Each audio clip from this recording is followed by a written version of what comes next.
Kita ke Bang Hermawi Taslim terlebih dahulu. Tadi kata Bang Adian sebenarnya di awal Nasdem ini juga ikut, tapi kok tiba-tiba sekarang menyangkal ya, masuk ke 8 fraksi yang juga menolak sistem proporsional Sudah, tertutup, silakan. Bang Taslim. Kedengaran nih? Sudah Silakan, jelas Bang. Bang, sudah ada suara. Ya, jadi awalnya permohonan itu kan diajukan oleh beberapa orang. Dua diantaranya selain menampilkan KTP, menyebut inisialnya. Satu dari PDIP, dari daerah mana gitu. Yang kedua menyebut dirinya anggota Nasdem. Di kita memang sistem keanggotaan elektronik itu setelah Kongres kedua memang kita ada kirim edaran ke seluruh anggota. Dia harus mendaftarkan ulang. Itu sebabnya kita mengirim surat kepada MK bahwa orang ini tidak memiliki kapasitas untuk menyebut dirinya sebagai apapun atas nama Nasdem karena dia bukan lagi anggota. KTA-nya juga sudah tidak ada. Itu konteksnya yang elektronik tadi. Kartu anggotanya sudah tidak ada. Iya, jadi di KTA yang lama itu berlaku 1 September sampai 2020. Setelah kita kongres di Ancol, kita kirim edaran ke semua orang yang punya KTA itu.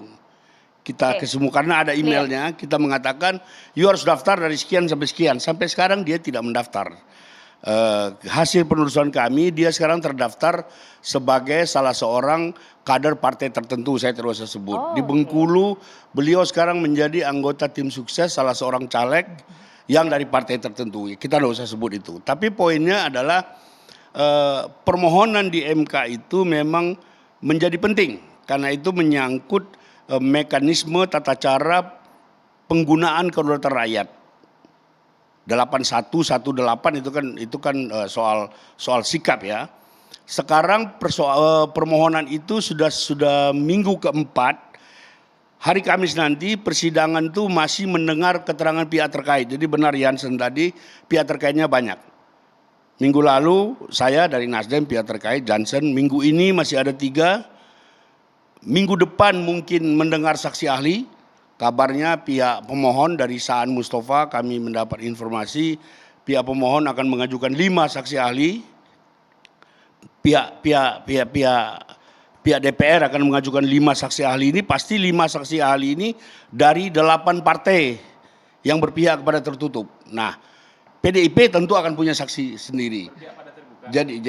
Jadi diperkirakan keputusannya ini nanti akhir Maret atau awal April. Karena setelah saksi ahli mungkin 2 kali ada kesimpulan, ada putusan. Itu tiap minggu, tiap hari Kamis.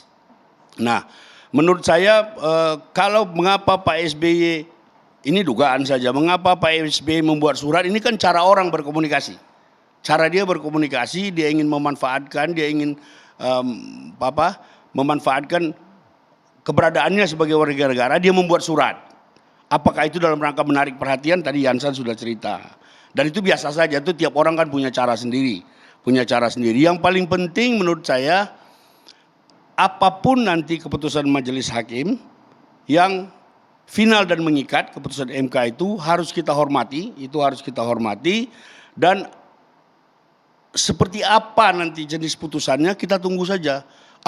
Kami sudah simulasi, yang kami tahu, yang kami bisa duga ada 18 kemungkinan varian. Tapi kalau konkretnya Bang Taslim, alasan Nasdem menolak memilih parpol daripada orang? Ya, kalau di kita sederhana saja. Ini kan kita sudah maju dengan pemilihan terbuka, memilih orang. Kita tidak boleh mundur lagi. Ini kan sistem terbuka ini kan perbaikan dari sistem tertutup. Kalau alasannya sistem terbuka membuat banyak uang, money politik dan segala macam, kita mesti atur mekanisme internal partai supaya caleg-caleg ini tidak dibebankan uang sebanyak mungkin. Di kami misalnya ada yang disebut dengan tanpa mahar, kita tidak pernah kutip 1 rupiah pun. Semua orang yang menjadi caleg di Nasdem bisa dicek. Baik caleg legislatif maupun calon-calon pilkada kita tidak kutip, bahkan 10 materainya kali 10.000 itu kita tanggung. Jadi mekanisme intern kita tata sedemikian rupa supaya tidak membebani orang yang dicalonkan. Bahwa dalam prakteknya di era politik yang serba transaksional sekarang, permainan uang itu ada, kita juga tidak menafikan, tapi tugas kita lah sebagai partai untuk berusaha untuk meredam. Jadi buat kami sidang ini penting. Pertama karena keputusan Mahkamah Konstitusi harus kita taati, final dan mengikat. Sepakat. Yang kedua ini menyangkut keberlangsungan kehidupan politik kita, menyangkut masa depan dan kemajuan demokrasi kita. Memilih orang dengan segala kekurangannya bagaimanapun itu lebih baik daripada memilih partai. Memilih partai itu kita sudah, dulu waktu saya kecil, saya pertama kali memilih juga memilih partai, itu misalnya ya, ini contoh saja, di kampung kami, saya orang Nias, di Nias itu semua daftar calon, itu nggak ada orang Niasnya. Jadi kita nggak pernah lihat juga mukanya. Tiba-tiba dilantik dia, ini maaf ya, disebut satu namanya, bapak ini dari mana ya? Marganya apa? Kok marganya bukan marga Nias dan seterusnya. Itu contoh-contoh. Di kampungnya Boni Hargen, itu masih ada sekarang, yang namanya banyak sekali, itu semua ada calon dari NTT, yang barangkali nggak pernah ke NTT. Hah? Antara lain, masih banyak. Antara lain. Pakai mic Bang. Supaya Jadi pemirsa dengar tadi, Bang. poin saya adalah mempertahankan sistem proporsional terbuka Oke, ya. dengan Kita memperbaiki terus-menerus di sana Betul. sini, itu penting buat kita. Penting buat sebagai landasan kedaulatan rakyat. Oke, menurut Nasdem berarti sistem proporsional terbuka ini memang perbaikan dari sistem proporsional tertutup. Persis. Artinya Bang Boni, menurut Anda kalau memang kemudian permasalahannya adalah money politik yang memang begitu marak saat ini, yang harus diperbaiki internal partainya atau sistem pemilu ya? Ya Maria, pertama kita sapa adik-adik mahasiswa. Selamat malam adik-adik. Saya juga mengucapkan selamat berjuang buat adik-adik saya mahasiswa yang lagi seminar proposal, Sempro. Ada yang siap penelitian juga. Yang lagi nonton acara ini Maria sama Mas Andromeda. Saya bilang ini dulu dengan membuka salam ke mahasiswa karena kita perlu kembali ke ruang kelas mendiskusikan ini.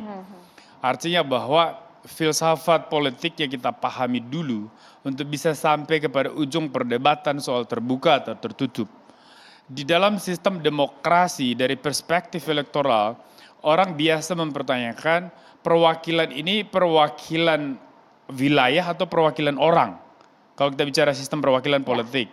Maka biasanya dalam penerapan sistem parlemen itu ada namanya sistem bikameral seperti di kita.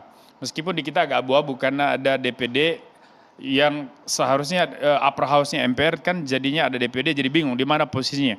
Kayak lower house-nya itu majelis rendahnya itu DPR. Nah, perwakilannya itu mewakili rakyat pemilih dan mewakili daerah. Nah, itulah DPD. Nah, perwakilan teritorial dan perwakilan demografis ini kemudian nyambung ke sistem pemilu yang harus kita terapkan. Maka ada namanya sistem distrik. Sistem pemilihan distrik itu dia berbasis daerah. Jadi the winner takes all. Jadi siapa yang menang di satu daerah, dia ambil semua jatah kursi yang ada di situ. Nah, proporsional bilang, oh you nggak fair. Kalau sistemnya begitu, maka yang menang secara nasional bisa saja tidak memenangkan kursi di tingkat nasional. Nah, itu yang terjadi juga dalam sistem pemilihan presiden Amerika dengan sistem electoral college-nya. Ya, sistem electoral vote ya, EV itu Pak. Jadi karena orang memilih perwakilan setiap negara bagian, mereka lah nanti suaranya digabung untuk memilih presiden sehingga capres bisa saja suara nasional kumulatif dia menang tapi suara real dia kalah dalam perhitungan EV dan itu yang terjadi dalam kasus Trump lawan Hillary Clinton kalau nggak salah. Di kita sepanjang era Soeharto, karena kan kita bicara dinamika demokrasi, kita bicara era perubahan pasca 1998, Bung Adian ini salah satu pelaku dan saksi sejarah bagaimana berhentinya rejim otoriter Soeharto di 21 Mei 1998. Dan sepanjang Orde Baru 32 tahun kita menganut sistem tertutup. Itu yang tadi Bapak sampaikan bahwa rakyat bingung karena ternyata yang mewakili mereka di pusat orang yang mereka tidak kenal. DPR dari Papua ternyata orang Jawa Tengah misalnya. Iya dong. Nah akhirnya orang mulai berpikir, ayo kita buat satu perubahan besar. Bagaimana kalau kita beri ruang kepada pemilih seluas-luasnya untuk menentukan siapa wakilnya. Maka muncullah perdebatan soal sistem terbuka. Nah tetapi alot juga dalam praktek kita, mau terbukanya penuh atau setengah terbuka. Ketika itu kita bicara soal daftar urut. Kalau sistem terdaftar terbuka adik-adik mahasiswa, itu artinya bahwa terbuka penuh loh ya. Pemilih yang menentukan siapa yang menjadi DPR di daftar nama itu, bukan nomor 1 harus jadi, nomor 2, jadi siapa suara terbanyak dari daftar, dia itu yang menang, masuk duduk di dalam parlemen. Nah dalam sistem terbuka, setengah terbuka, itu dia ikut nomor urut ya Pak ya. Jadi kalaupun nomor 7 suara yang paling banyak, tapi karena jatah partai cuma ada 2 kursi dari dapil, dari satu konstituensi namanya, daerah pemilihan, maka hanya nomor 1 dan 2 yang duduk di parlemen. Kasihan yang nomor 7 dong. Nah, oke, singkat cerita kita melihat bahwa salah satu alat ukur perkembangan demokrasi kita itu adalah berlakunya sistem proporsional terbuka. Tetapi mari kita lihat, coba buat kajian komprehensif dan kualitatif tentang berlakunya sistem proporsional terbuka dengan kualitas perwakilan politik kita di DPR hari ini. Ada nggak korelasinya? Bukankah suara publik di luar sana, suara yang ada di media sosial, semua orang menyudutkan DPR sebagai perwakilan badut. Karena dianggap suara rakyat tidak terwakili. Bahwa praktek oposisi politik di parlemen juga itu sandiwara untuk mendelegitimasi pemerintah, bukan untuk memberikan kritik yang membangun, yang konstruktif. Nah, ternyata setelah diteliti lebih dalam, ya, terutama kami yang sebagai analis politik, wajah dan karakter DPR macam ini juga dipengaruhi oleh siapa yang duduk di dalamnya. Dan siapa yang duduk di dalamnya berkaitan dengan bagaimana mekanisme rekrutmen oleh partai politik. Ternyata banyak kemudian penyanyi dangdut, pelawak, YouTuber akhirnya masuk jadi caleg dan menang. Karena followernya banyak ya. Nah akhirnya kualitas perwakilan politik dipertanyakan. Dalam konteks ini, evaluasi terhadap penerapan sistem proporsional terbuka itu kemudian perlu dilakukan. Saya melihat upaya PDI Perjuangan, upaya mengevaluasi itu. Karena faktanya, proses pemilihan langsung ini kemudian memenangkan orang yang paling populer atau orang yang paling kaya, yang punya uang. Transaksi politik, money politics, ya monetary exchange itu terjadi dalam setiap praktik pemilihan, bahkan pemilihan kepala desa. Nah, praksis politik macam ini kemudian membawa kita, menarik kita kembali ke ruang untuk berefleksi, discerning di situ. Apakah penting sistem terbuka ini kita pertahankan di era demokrasi liberal, Menurut Anda, Pak? transaksi politik macam ini?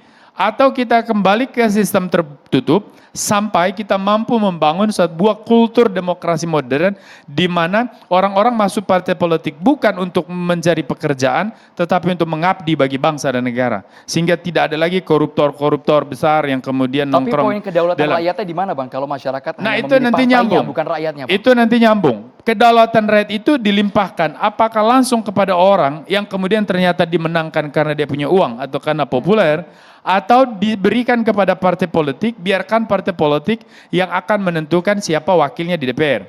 Pertanyaannya adalah, apa mekanisme monitoring terhadap partai nanti? Betul. Untuk mengukur apakah partai bisa menentukan orang yang terbaik untuk duduk di parlemen. Hal itu akan sama pertanyaannya dengan apakah sistem terbuka menjamin bahwa orang-orang yang punya uang, orang-orang yang populer, karena dia selebritis, duduk di parlemen bisa membawa perbaikan atau perubahan. Itu juga pertanyaan yang tidak pernah ada jawabannya. Nah maka menurut saya, kalau memang prioritas kita hari ini adalah mari kita hentikan dulu praktek transaksi politik, karena kemiskinan masyarakat kita ini kan real, dan itu harus kita sikapi, sementara praktek politik uang sudah menjadi mentalitas umum, dan kemudian orang berpikir, ya rakyat sendiri juga mau uang. Kata siapa? Saya setuju bahwa ketika rakyat diberi uang dalam pemilihan, mereka ambil. Saya setuju, saya dukung, silakan ambil. Tapi jangan pilih orang yang beri uang, pilih yang terbaik.